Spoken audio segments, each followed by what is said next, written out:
itong revelation ni Dean Chase patungkol sa isang document na I think tinago niya ng ilang buwan din. Pero ito yung document na nakuha niya. This is not the update, okay, sa kaso nung namatay sa US na binitbit ni Ma'am Shi noong March 8. Sa tingin nga ni VP Sara, ito ang dahilan kung bakit ipinakidnap si PRRD para pagtakpan yung nakakahiyang kaso sa US. Ang una po yatang assessment dito ng Beverly Hills ay it's a low profile case kasi nga hindi naman kilala yung namatay. Ngayon, sangkot ang pangalan ni Ma'am Shi sa police report ay ikinonsider na pong high profile case. And nagkaroon po talaga pala ng base sa document na ipapakita ni Dean Chase, pakinggan natin mamaya, nagkaroon talaga ng parang whole departure kineme. Hindi agad nakaalis si Liza Tanas ng US dahil sa investigasyon ng namatay na Pinoy. Kasi parang anong nangyari, sumama yung pakiramdam ng Pinoy ng gabi, tapos pinasok lang sa kwarto, siguro nangingitim-ngitim na, pawisan na, sinasama na, ibinalik sa kwarto, and then iniwanan doon at tuloy ang party, pero kinabukasan na tigok. Okay? At ang isa sa mga tao, persons of interest na kasama, huling kasama nung namatay ay si Ma'am Shi Calls, na first lady nyo dyan sa Pilipinas. Sabi ko nga, every time na nasasangkot sa or na pag-uusapan ang pangalan ng babaitang ito ay puro nega. Salot nga talaga yan sa bansa natin. Ano ang dapat gawin nyo dyan? Anong dapat gawin ng mga Pilipino dyan? Men in uniform, ano itong nangyayari sa Pilipinas? Bakit ito hinahayaan? Hindi na natin pwedeng tanungin pa ang media, di ba, na bakit hindi ito binabalita? Kasabwat nga nila yan, nabusalan na ang bibig. At ang nakakapagtaka mga kababayan, even the double agents, hindi ito tinatapik. Inaakusahan pa nila si Dean Chase, isang corporate lawyer, tagbubulgar nito na taga-US, na cloud chaser lang, ay mayaman pala yung tao. So sabi ni Dean Chase, meron na yatang kopya nito si Miss Maharlika, very good, pero tumatahimik lang si Mother Dragon. At may kopya na rin po ang mga taong kailangan ito one day. So I think may kopya na nito ang pamilya nung namatayan, and also baka may kopya na si VP Sara. Sana naman mga kababayan dyan sa Pilipinas, huwag niyong pagtiyagaan hanggang 2028 ang ganitong kademonyohan. At sana masentensyahan ang Liza Tanas na ito. Hopefully, maparusahan ito sa kanyang kasalanan. Kasi krimen ang nangyari mga kababayan. Hindi man intentional, namatay yung tao. Hindi man nila ginurgur, pero natuluyan yung tao. Okay? And hindi man lang yata yan bumisita sa burol nung namatay kasi inuwi naman na yung labi nung Pinoy na yon sa Pilipinas kasi mayamang pamilya yon, di ba? So, pakinggan po natin, pero hindi yata, wala, ang dinalaw ni Liza Tanas ay ang libing ni Nora Honor. Pero yung binitbit niya sa US, hindi niya mapuntahan. Ang tanong, hindi siya, nung ibinurol kasi kinremate po yata, so mabilisan siguro ang burol, then libing agad. So during the wake of that person, okay, lalaki na 44 years old at heredero ng isang napakalaking store sa Pilipinas, during the wake of that person ba ay nakahold pa si Liza Tanas sa anemika? Okay, pakinggan po natin si Dean Chase, mga kababayan, sa kanyang revelations. I think it's time for you guys to know. Today I'm going to read to you guys very important excerpts or portions from the document that I have received from the police department's archives. If you remember, if you have been following me, I was one of the few who've been provided the original document with the complete accounts on what had happened on the 8th of March, on a Saturday, when Paulo Tantoco died. So yeah, I really don't know what's going to happen to me after this, but my husband and I had already talked about it. I will be going into a complete incognito mode. I have already changed my number, and we have already talked about the possibility on moving to a different state, because right now we have already moved to a completely different city, but we will definitely be moving to a different state. We will be doing that because I really do believe that you guys do deserve to know what happened. So yeah, here it goes.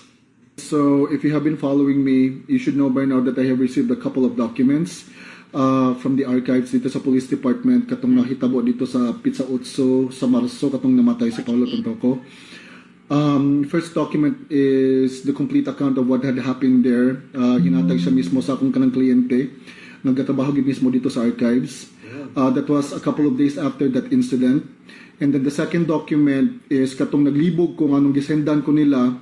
Pizza 5 man to sa Abril siguro. Basta nakadawat ko first week of April nga nakadawat ko kanang document stating na dili ko na sila hatag og any information about what had happened there. Apparently it's because it is not considered as a high profile case. Motong hinungdan anong ni refrain na sila from providing any information as to what had happened there.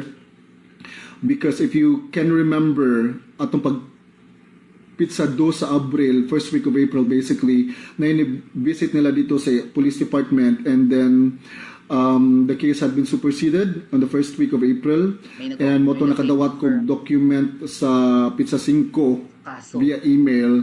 Ako silang gitawagan confirming what is happening, anong gisendan mo ko ninyo na katong na makistorya na gid unta ko sa akong contact. Pero luckily I was able to talk to my contact person, and then the person basically just explained to me what had happened on that day on the first week of April.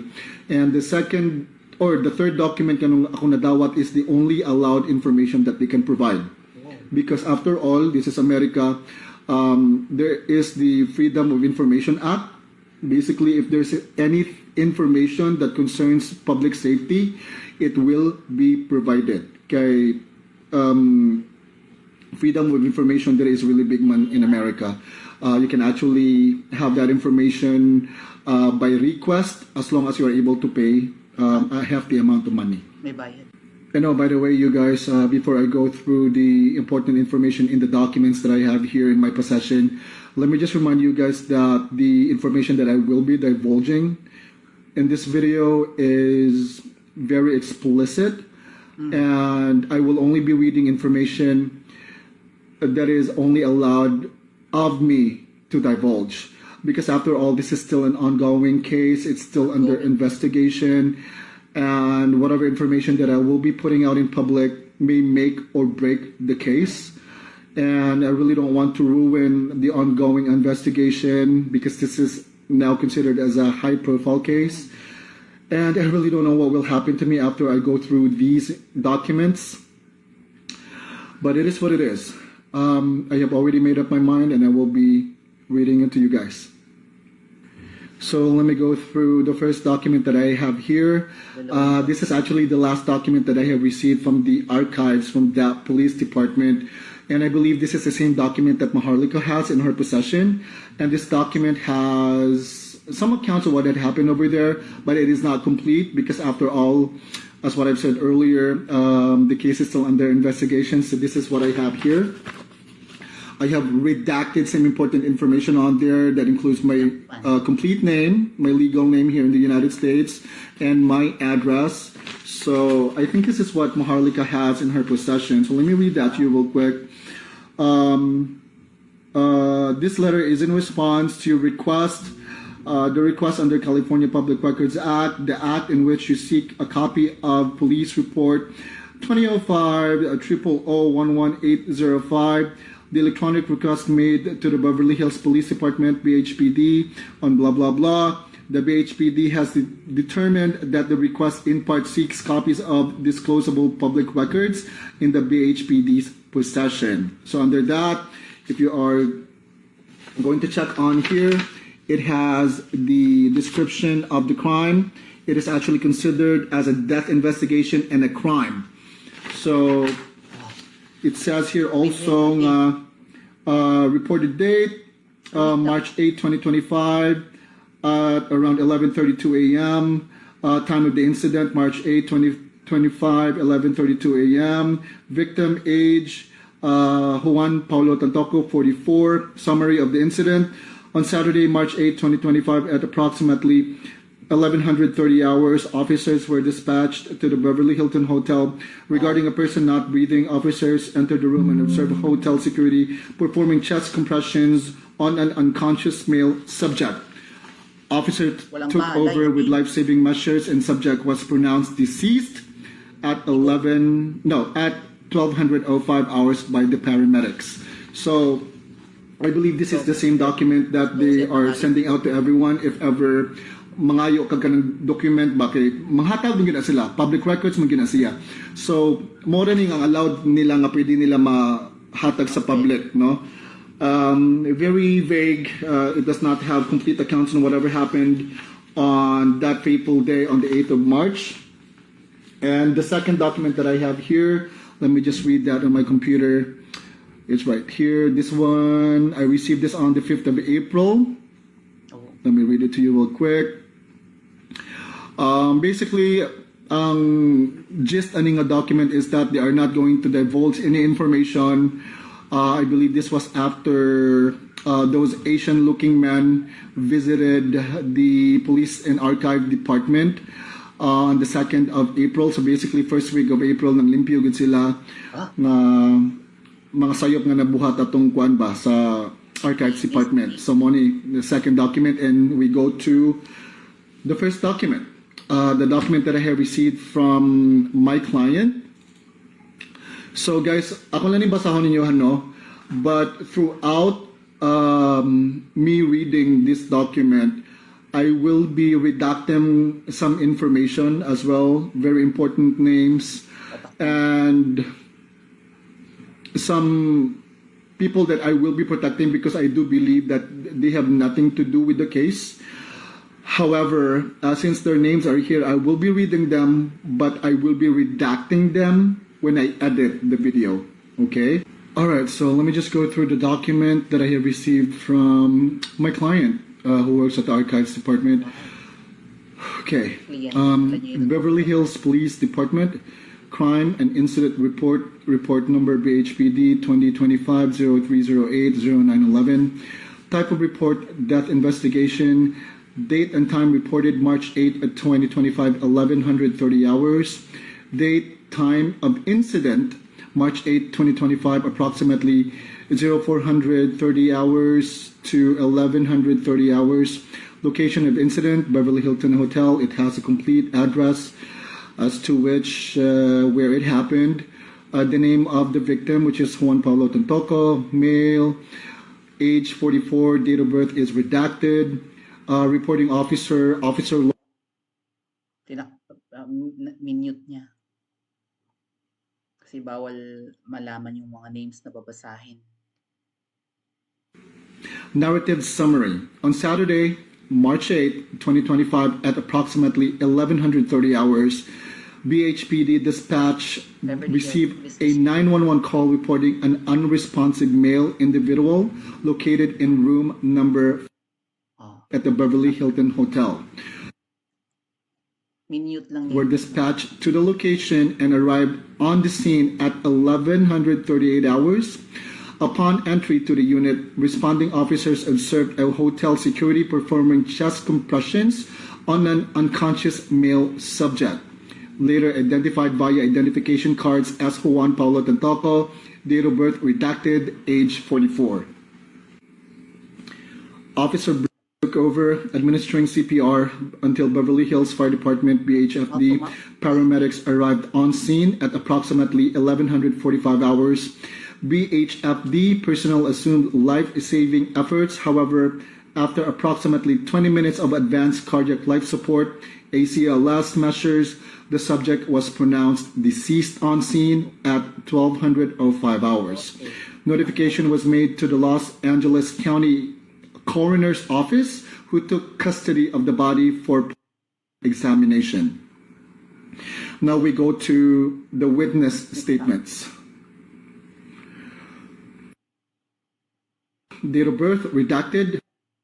Stated that she and other associates, including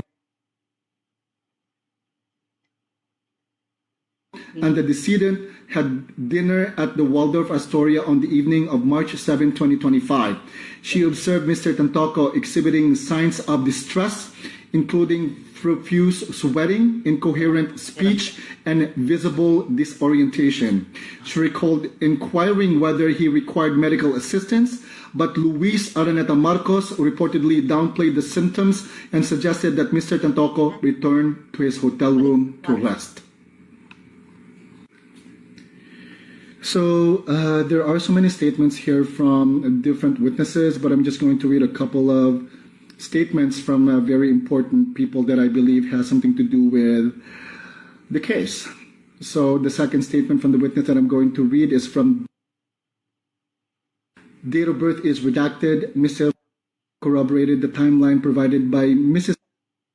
He stated that he and Mrs. Marcos escorted Mr. Tantoco back to room Kinalalayan. the Beverly Hilton 2235 hours.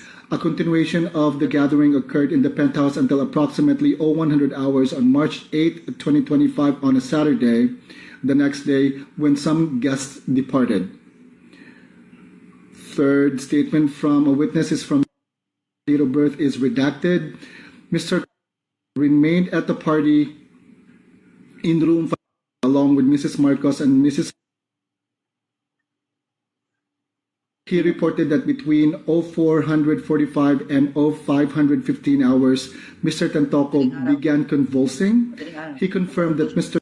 suggested calling emergency services but was reportedly discouraged by Mrs. Marcos, who stated that the behavior was a typical reaction to excessive recreational substance use. Dahil sa pulburon, normal lang daw. Fourth statement from a witness is from Mr. Alfred. Date of birth is redacted. Mr. emphasized his concern for the victim's deteriorating condition. He noted that Mr. Tantoco's convulsions appeared intermittent and diminished over the next few hours. But at around 1100 hours, he noticed the subject was completely unresponsive, and at that point, he made a phone call to the hotel front desk, prompting the emergency response. Okay, I'm going through the crime scene observations. This is from the first responders who came to the crime scene. And I'm sorry if I keep cutting off the video because I just want to go through, the pages before I actually read them to you because it takes a while. Sige, so na to, no?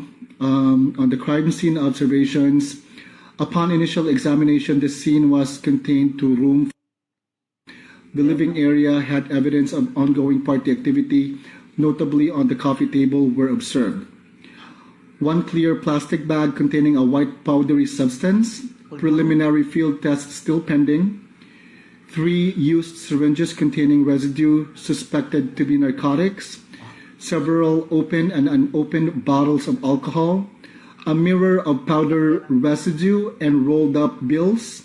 No evidence of forced entry, struggle, or foul play apparent at the scene.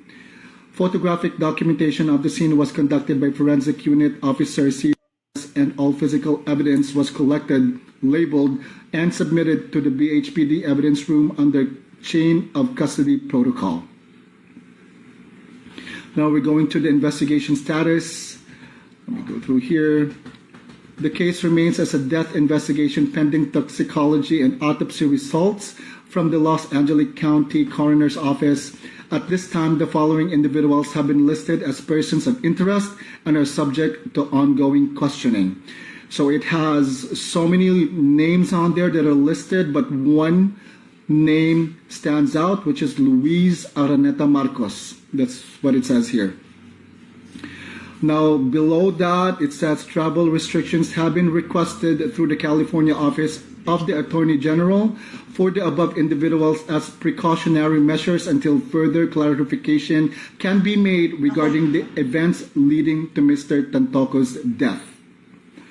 Now we're going down to the very bottom part of the document. It says here, supervisory review. The circumstances surrounding the delay in seeking medical assistance have been noted and may constitute contributory negligence pending legal consultation.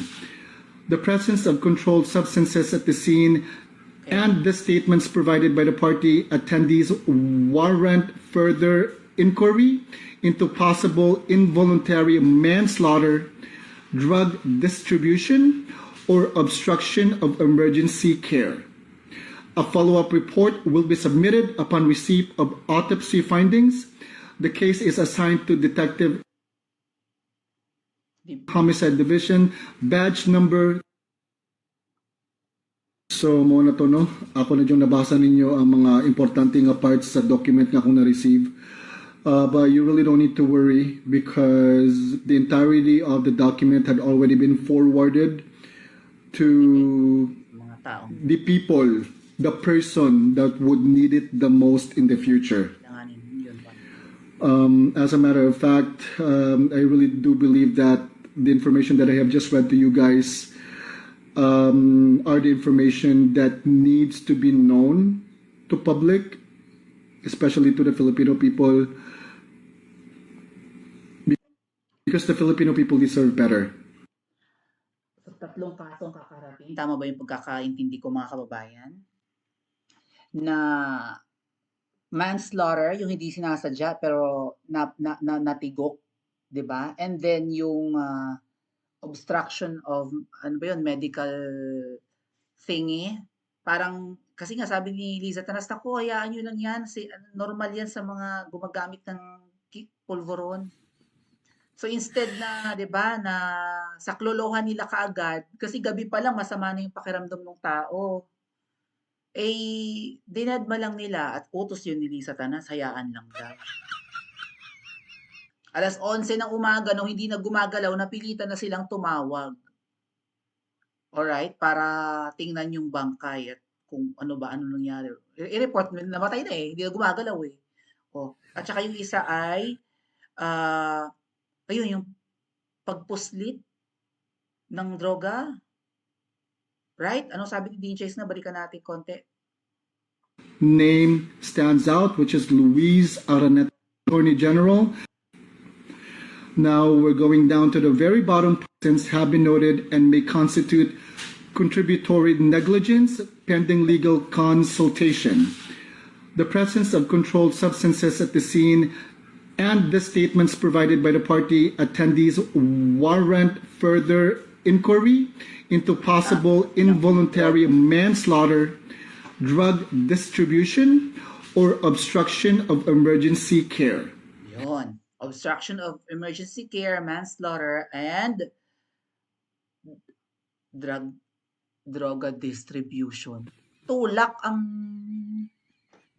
mamshi or kung sino man. Maraming witnesses, mga kababayan, na taong involved. Ang alam ko, may isa akong kabaro na involved din dito sa kasong to. Isang apakagandang babaita na kamukha ng isang newscaster ng ABS na kilala bilang parking lot girl ba yun? Involved. May kamukha yon na kabaro ko. Okay? And involved yata dito. So, malusutan kaya ito ni Ma'am Shi? Hawak kaya ni VP Sara ang iba pang documents, lalo na itong binabasa ni Dean Chase? Magagamit ba ito para tapusin ang problema natin sa mga demonyo sa Pilipinas? Pa-comment po sa comment section at mag-like at subscribe din po kayo.